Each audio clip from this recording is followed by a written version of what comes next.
D'après Ummam al-Bahili, qu'Allah Azza wa Jalla l'agrée, le prophète alayhi salatu wassalam a dit: il n'y a rien qui est plus aimé par Allah que 2 gouttes et 2 traces. Une larme qui a coulé par crainte d'Allah Azza wa Jalla et une goutte de sang qui a été versée dans le sentier d'Allah Azza wa Jalla. Quant aux 2 traces, une trace faite dans le sentier d'Allah Azza wa Jalla et une trace pour une obligation parmi les obligations d'Allah Azza wa Jalla. Ce hadith doit d'abord être compris à travers la vie des compagnons du prophète alayhi salatu wassalam. Si nous avions vécu avec le prophète alayhi salatu wassalam, nous aurions traversé diverses batailles. Si nous n'avions pas été tués à Badr, à Uhud ou à la bataille d'Al-Khandaq ou dans l'une de ces batailles, alors nous aurions probablement été blessés, boiteux à cause d'une blessure ou d'une autre marque laissée sur nous.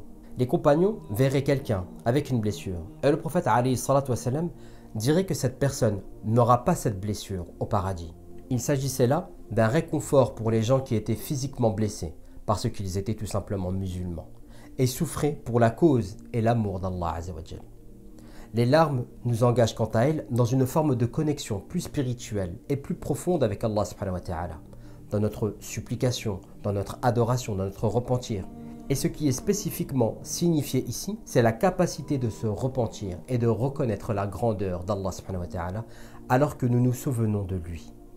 Dans un autre hadith rapporté par Ibn Abbas, le prophète alayhi salatu wassalam a mentionné que l'œil qui verse une larme par crainte d'Allah Azza wa Jalla ne serait pas touché par le feu de l'enfer.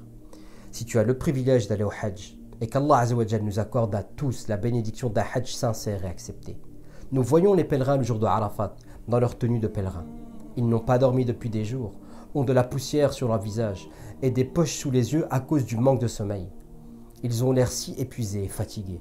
Mais le prophète alayhi salatu wassalam a mentionné dans un autre hadith qu'Allah Azza wa Jalla se vante. Il se vante des gens de Arafat auprès des anges. Il dit: regardez mes serviteurs-ci. Ils me sont venus les cheveux décoiffés et pleins de poussière. Le prophète alayhi salatu wassalam et ses compagnons sont passés par là. Ils ont traversé des jours et des nuits de lutte pour Allah Azza wa Jalla. Toutes ces choses sont significatives pour Allah Azza wa Jalla et Allah Azza wa Jalla les voit. Il les voit comme des preuves qu'un serviteur d'Allah Azza wa Jalla a combattu pour lui. Quand Allah subhanahu wa ta'ala évoque les marques de prosternation, athar ou sujud, cela signifie plus qu'une simple marque physique. C'est quelque chose qui illuminera le visage des serviteurs d'Allah Azza wa Jalla.